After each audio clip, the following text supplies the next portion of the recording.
Hello, welcome to Dungeon Dwellers Podcast. I'm your host Justin. So today is it. It's our last video for March Martial Arts Madness Month. It's been a good month. We watched a lot of good movies, some bad, but mostly good, I would say. And today is obviously the finale, and I wanted to finish the month off with a bang. And to quote George Lucas, it's like poetry and rhymes. So we started off with a Chow Yun Fat movie. We're ending it with a Chow Yun Fat movie, and that movie is Curse of the Golden Flower, 2006. It's directed by Zhang Yimou, which we reviewed a couple of Zhang Yimou movies. He did House of Flying Daggers, Hero, Shadow, which we reviewed, Shadow and House of Flying Daggers. We didn't review Hero, but it's a great. In my opinion, that's his best movie. But we'll get into that. And he also directed that Matt Damon movie, The Great Wall or whatever, because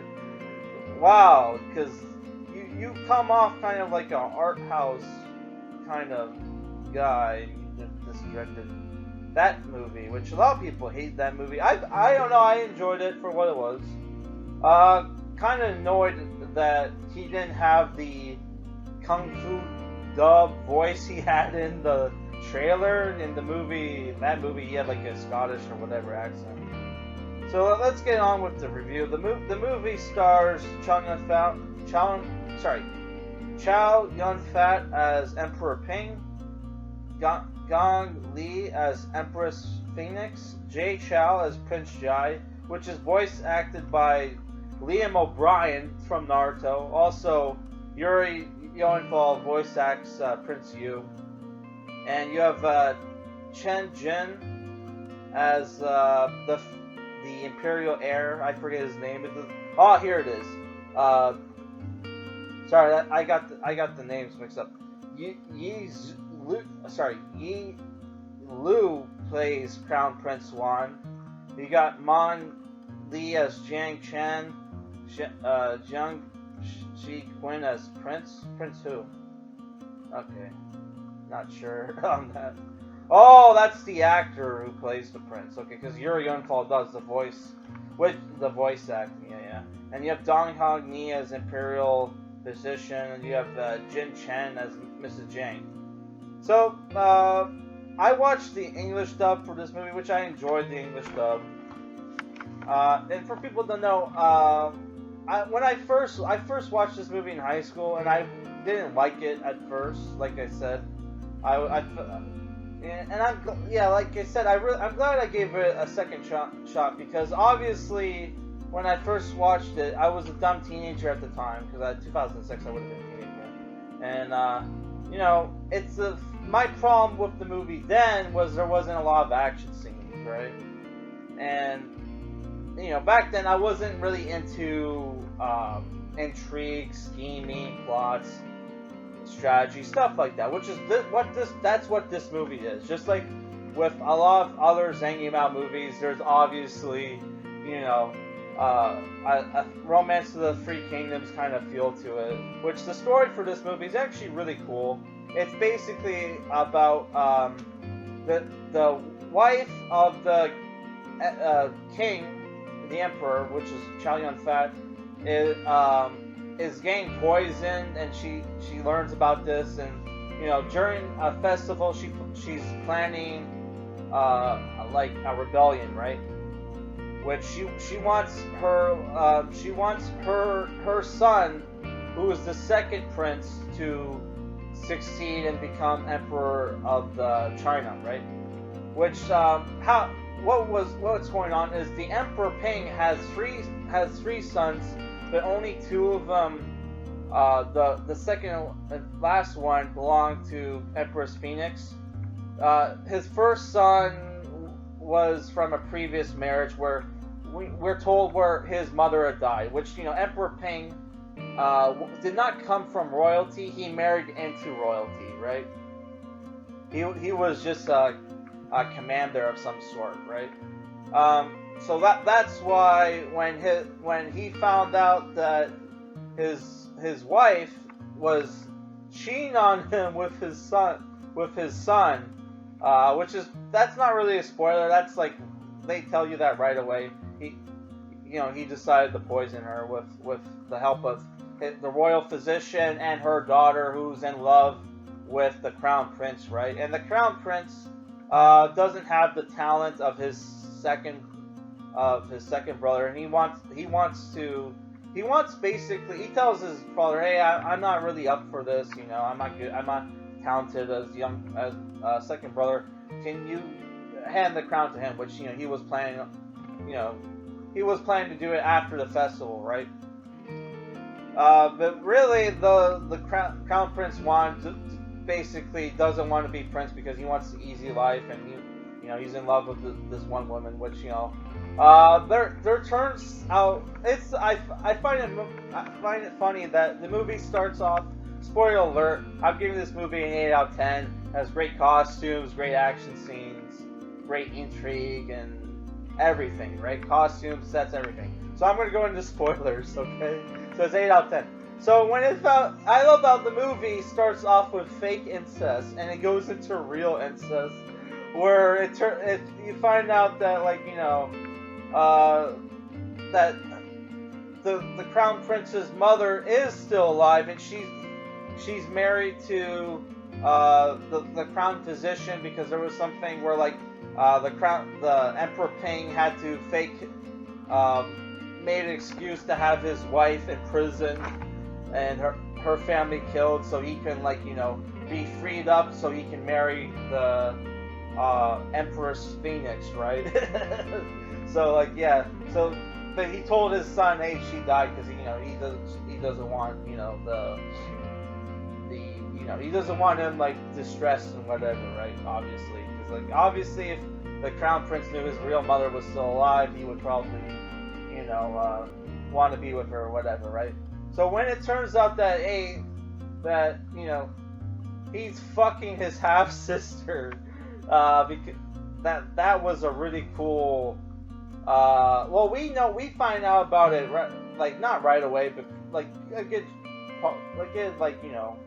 length into the movie. But they find out right at the end, and the one girl goes screaming out and fucking gets herself killed by the Emperor's shadow guards / assassins, which they're pretty cool. They're all in black, and they have these I forget what they're called, but they're like a sword that it's like a scythe shape, and it's something that the Middle Easterns use. Not Middle Easterns, but you know what I mean, the Arabian countries have, which in the Silk Road, which is part of China, part of Asia, part of Arabia, that's where they probably traded for the weapons and shit, So yeah, I just find it. I forgot to mention that she guilt trips her son into betraying his father, because she's getting poisoned, and he goes along with it. His father gave him command of 11,000 troops or whatever during it was 1,100 or 11,000, I can't remember which, and you have this great battle at the end with his army and the Emperor's army, because he gets tipped off with his son by his other son why he didn't just take away command of his son's army beforehand. I guess because we needed an epic battle at the end, which we did get a really epic battle, to the point where it was so epic to the point where all the Emperor Jai's not Emperor Jai, Prince Jai's forces are all wiped out, and it's only him left, and he's fighting with his halberd and 5 spears under his arm, right?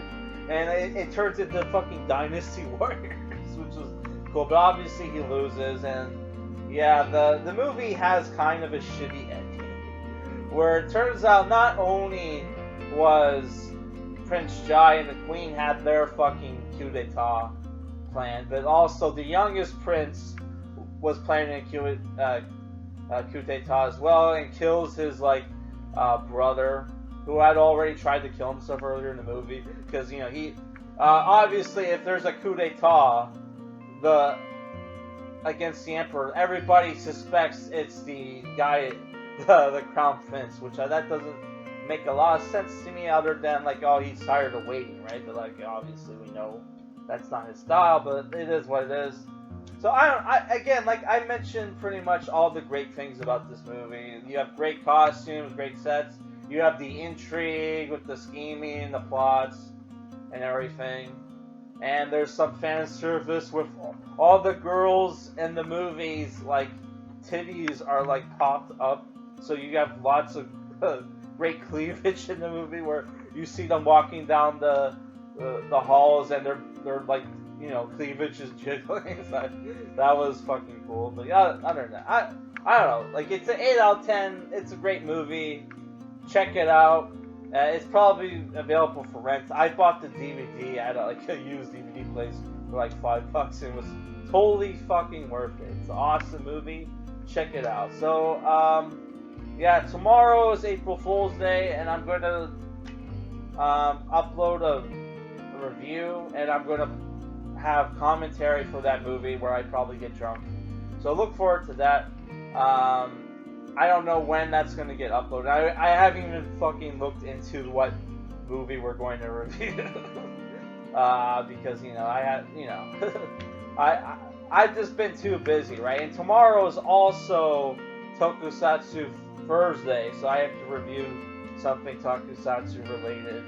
I was supposed to review the Ultraman, the complete series, which is the first Ultraman series, but I'm only halfway through it. I was fucking the dog a little bit on that one, which that's an expression in Canada for being lazy. Okay, fucking dog. I wasn't literally, doing that with my dog. That's just an expression. Okay, it's the thing where like I'm used to having my deadlines be by Saturday that I forgot. Oh shit, retard! You're supposed to review that on on Thursday, not Saturday. So it was like, oh shit, I can't watch 10 episodes a day. So yeah, so tomorrow we're either gonna do another reaction to something Ultraman related, like Ultraman Tiga or some other random Ultraman show, or if I have time, because I'm probably gonna try to watch the April Fool's movie tonight, which I'll find one somewhere. And April Fool's horror movie theme. I think there's one clearly called April Fool's.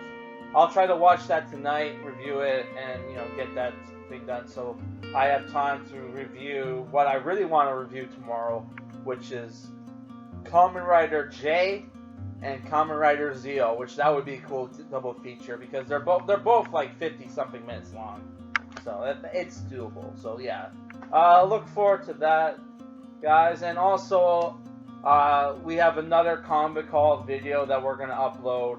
I said Saturday, but I changed my mind. I'm gonna upload it on Friday. All right, but make sure to check out the most recent one. Okay, guys, that's it for this review. Peace.